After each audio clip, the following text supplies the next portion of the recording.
Hello everyone, कैसे हैं आप सब। आई होप आप सब अच्छे होंगे। तो आज हम करने जा रहे हैं past perfect tense. Past perfect tense का यूज किया जाएगा in case of complex sentences, in case of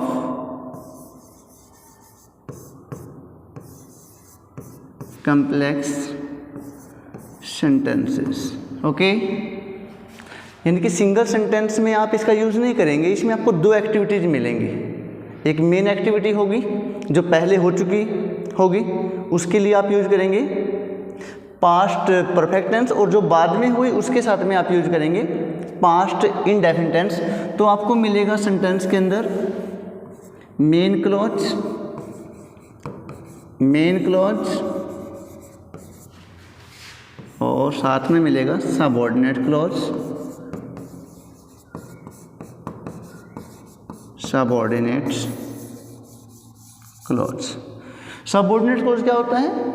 a clause which is connected by subordinating conjunctions, यानी कि जो आपका जो सेंटेंस है वो सबऑर्डिनेटिंग कंजक्शन से मिलके बना होगा। सबऑर्डिनेटिंग कंजक्शन से आप सेंटेंस को कनेक्ट करेंगे। Okay,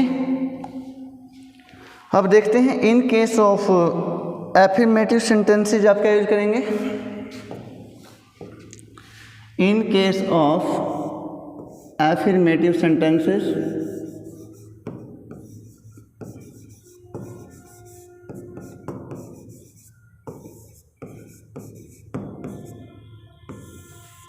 in case of affirmative sentences past perfect tense, firstly आप यूज करेंगे subject plus had plus third form of verb plus object. आपका सब्जेक्ट चाहे सिंगुलर हो चाहे प्लुरल हो, आप as a helping verb had का यूज करेंगे और आफ्टर दैट यूज करेंगे पास्ट पार्टिसिपल फॉर्म है, यानी कि थर्ड फॉर्म ऑफ वर्ब का यूज करेंगे। फॉर एग्जाम्पल,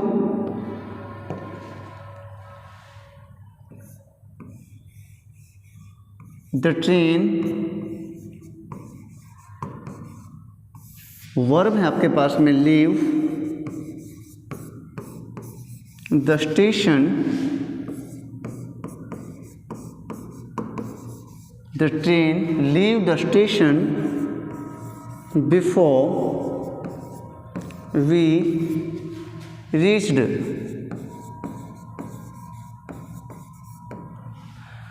हमारे पहुंचने से पहले जो ट्रेन थी वो जा चुकी थी। आप देखेंगे यहाँ पर सेंटेंस में बिफोर है, बिफोर के बाद सेकंड फॉर्म ऑफ वर्ब है, तो आपने बिफोर से पहले यूज करना है had plus third form of verb had left, leave left, left. The train had left the station before we reached. अगर मैं आपको बताना चाहूँ तो बिफोर से पहले जो है ये मेन क्लॉज है, इसको आप बोलेंगे मेन क्लॉज। सेंटेंस में बिफोर है जो ये सबऑर्डिनेटिंग कंजक्शन है, सबऑर्डिनेटिंग कंजक्शन, और बिफोर वी रीच्ड ये कंप्लीट जो है ये सबऑर्डिनेट क्लॉज है, सब ऑर्डिनेट क्लॉज। ओके, यानी कि चाहे आप टेंस कर रहे हैं आपको क्लॉज का भी नॉलेज होना चाहिए। सेंटेंस कौन सा है, ये कम्प्लेक्स सेंटेंस है, यानी कि कम्प्लेक्स सेंटेंस वो होते हैं जिसमें टू और मोर देन टू क्लॉजेस को यूज किया गया हो। आप देख रहे हैं यहाँ पे दो क्लॉज को यूज किया गया है, मेन क्लॉज और सबऑर्डिनेटिंग क्लॉज, सबऑर्डिनेट क्लॉज को यूज किया गया है। ओके, आप क्या याद रखेंगे कि अगर किसी भी सेंटेंस में बिफोर आ जाता है एज ए कंजक्शन, कौन सा कंजक्शन है, सबऑर्डिनेटिंग कंजक्शन है, तो आप बिफोर के बाद आपको मिलेगा सेकंड फॉर्म ऑफ वर्ब, तो बिफोर से पहले आप यूज करेंगे head plus third form of verb का यूज करेंगे। क्लियर है? तो अगर आपको हमारी वीडियोज अच्छी लग रही हैं तो हमारे चैनल को जल्दी से जल्दी लाइक कीजिए शेयर कीजिए और अपने फ्रेंड्स के साथ में सब्सक्राइब कीजिए। उनको बोलिएगा कि ज़्यादा से ज़्यादा सब्सक्राइब किया जाए हमारे channel. After that, in case of negative sentences, in case of negative sentences, negative sentence में आप यूज करेंगे हेल्पिंग वर्ब के साथ नोट यूज करेंगे, subject plus had not plus third form of verb plus object. Okay, आप use करेंगे as a helping verb had not plus third form of verb. For example, she had not completed her homework.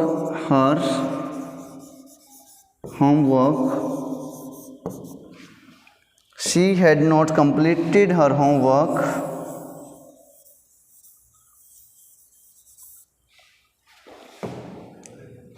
She had not completed her homework when her mother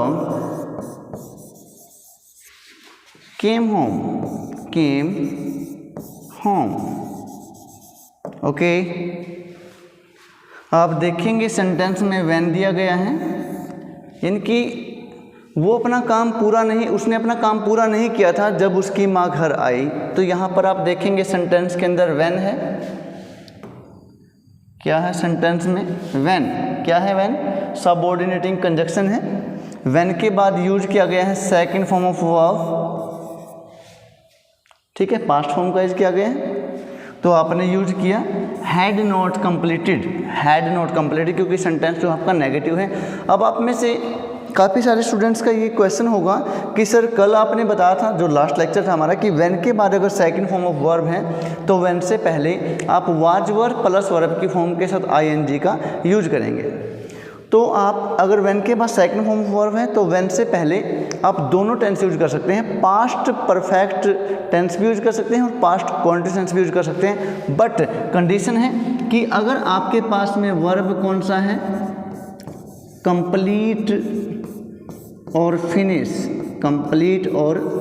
finish, इनके बाद आपको ING का use नहीं करना है, यानी कि इनके साथ आप पास्ट कॉन्टिन्यूस टेंस का यूज नहीं करेंगे। अदरवाइज और कोई वर्ब होती है यहाँ पे तो हम वाज वर्ब आईएनजी का यूज भी कर सकते हैं। समझ रहे हो आप कि अगर सेंटेंस के अंदर कंप्लीट वर्ब आ जाए या फिनिश वर्ब आ जाए, क्योंकि कंप्लीट और फिनिश का मीनिंग है एक्टिविटी पूरी हो चुकी है। एक्टिविटी पूरी हो चुकी है तो आप परफेक्ट टेंस का यूज करेंगे। अब यहाँ पर कौन सा है, क्योंकि एक्टिविटी पास्ट में है।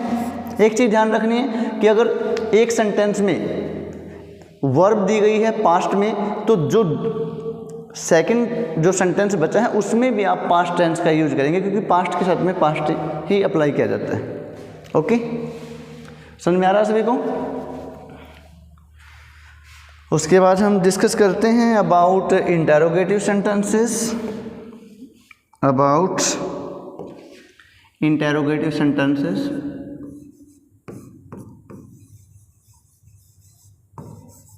इंटेरोगेटिव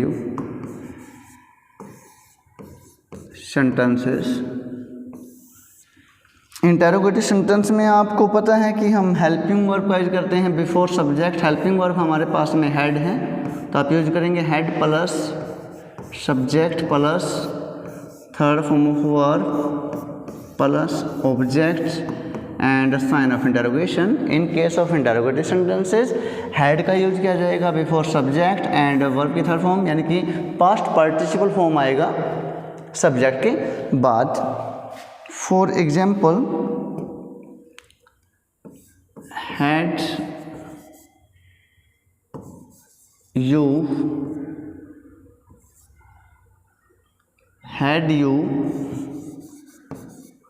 run a race,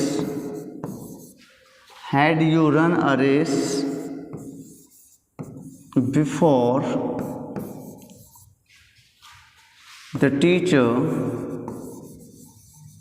केम, क्या टीचर के आने से पहले आप रेस लगा चुके थे? आपने लिखा यहाँ पे हैड रन, क्योंकि वर्ब है आपके पास में रन, तो रन की सेकंड और थर्ड फॉर्म रन, रैन, रन। रन मैंने होता है तोड़ना, तो आपने यूज किया हैड का यूज किया सब्जेक्ट से पहले, third form of verb use किया सब्जेक्ट के बाद। क्यों? क्योंकि सेंटेंस में बिफोर दिया गया है और बिफोर के बाद है सेकंड फॉर्म ऑफ वर्ब। और जैसा कि मैंने आपको बताया है कि अगर किसी भी सेंटेंस में बिफोर है, बिफोर क्या है? सबऑर्डिनेटिंग कंजक्शन है, subordinating conjunction of time, time को डिनोट करता है। तो बिफोर के बाद आपको मिलेगा सेकंड फॉर्म ऑफ वर्ब, तो आप बिफोर से पहले यूज करेंगे had plus third form of verb, had plus third form of verb यानी कि पास्ट पार्टिसिपल फॉर्म। और क्योंकि सेंटेंस आपका इंटरोगेटिव है, तब हम देखेंगे, आप देख रहे हैं कि एक सेंटेंस दूसरे के ऊपर डिपेंड है ना। तो अब हम देखेंगे कि आखिर आप इस टेंस का यूज करेंगे कब, रूल्स क्या होंगे, आइडेंटिफिकेशन क्या होगी, आइडेंटिफाई कैसे करेंगे। रूल देखिए, अगर किसी भी सेंटेंस में आपको मिल जाता है, फर्स्टली हम लिखते हैं बिफोर, ओके, बिफोर के बाद आप यूज करेंगे सेकंड फॉर्म ऑफ वर्ब, तो बिफोर से पहले अप्लाई करेंगे head plus third form of verb. अगर किसी भी सेंटेंस में, जब आप एग्जाम में बैठे हैं, आपको सेंटेंस दिया गया है, सेंटेंस में क्या है, बिफोर देखेंगे आप पहले, बिफोर के बाद आपको मिलेगा सेकंड फॉर्म ऑफ वर्ब, तो बिफोर से पहले आप अप्लाई करेंगे head plus third form of verb. After that when के बाद भी आपको मिलेगा सेकंड फॉर्म ऑफ वर्ब, और व्हेन से पहले आप अप्लाई करेंगे, या तो आप अप्लाई करेंगे was were plus first form of verb with ing, या फिर अप्लाई करेंगे head plus third form of verb. आपकी मर्जी है, चाहे आप पास्ट कॉन्टिन्यूअस टेंस को अप्लाई कर दीजिए या पास्ट परफेक्ट टेंस को अप्लाई कर दीजिए, दोनों के दोनों आपके ठीक हैं। बट ध्यान क्या रखना है कि अगर हेड प्लस थर्ड फॉर्म लगेगा, तो अगर आपके पास में वर्ब कौन सी है, फिनिश वर्ब है और कंप्लीट वर्ब है, तो इनके साथ में always head plus third form ही लगेगा अगर व्हेन के बाद वर्ब की सेकंड फॉर्म दिया गया है। समझ में आ रहा है सभी को? ओके डियर स्टूडेंट्स, अगर किसी भी बच्चे को कहीं पर भी कोई भी डाउट है तो आप हमारे कमेंट सेक्शन में ज़रूर बताएं कि सर हमें प्रॉब्लम आ रही है, ठीक है। उसके बाद है, आपको पता है बिफोर मैंने होता है पहले और आफ्टर मैंने होता है बाद में, आफ्टर बाद में। अब बिफोर मैंने पहले, आफ्टर मैंने बाद में, उल्टा हो गया, इसका ऑपोजिट वर्ड है ये, तो रूल भी उल्टा हो जाएगा। आफ्टर के बाद आएगा head plus third form of verb, और आफ्टर से पहले आप अप्लाई करेंगे वर्ब की second form. For example, after I had taken, after I had taken dinner, I went to sleep, मैं सोने चला गया। पहले काम क्या किया आपने, पहले आपने डिनर की एक्टिविटी ऑलरेडी कंप्लीट हो चुकी थी, ठीक है, और बाद में क्या किया आपने, वेंट टू स्लीप। तो यहाँ पर मैंने क्या बताया आपको कि आफ्टर के बाद आएगा हेड प्लस थर्ड फॉर्म, तो आप देखेंगे यहाँ आफ्टर है, आफ्टर के बाद आपने यूज किया है head plus third form of verb, तो ऑटोमेटिक आगे क्या मिलेगा आपको, सेकंड फॉर्म ऑफ वर्ब यहाँ पे दिया गया। ये भी मत सोचे कि बीच में मिलेगा, चाहे बीच में हो चाहे स्टार्टिंग में हो। तो यहाँ पर after I had taken dinner, ये आपका सबऑर्डिनेटिंग क्लोज होगा, सबऑर्डिनेट क्लोज होगा, और आई वेंट टू स्लीप, और ये आपका क्या होगा, ये प्रिंसिपल क्लोज होगा, ठीक है, ठीक है। तो याद रखना है बिफोर, व्हेन, आफ्टर। उसके बाद देखिए नेक्स्ट रूल है हमारे पास, अगर आपका सेंटेंस इनडायरेक्ट स्पीच में है, सेकंड रूल है आपका, अगर आपका सेंटेंस है इनडायरेक्ट स्पीच में,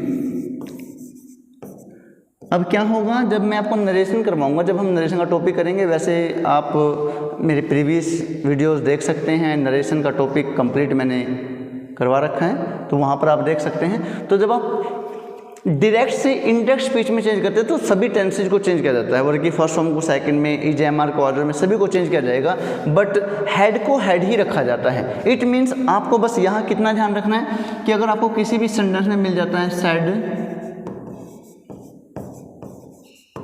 said that, told, asked, advised, ordered, admitted, ऐसे ऐसे आपको वर्ड मिलेंगे सेंटेंस के अंदर, यानी कि सेंटेंस आपका इंडेक्स स्पीच में होगा। For example, she told me that, she told me that she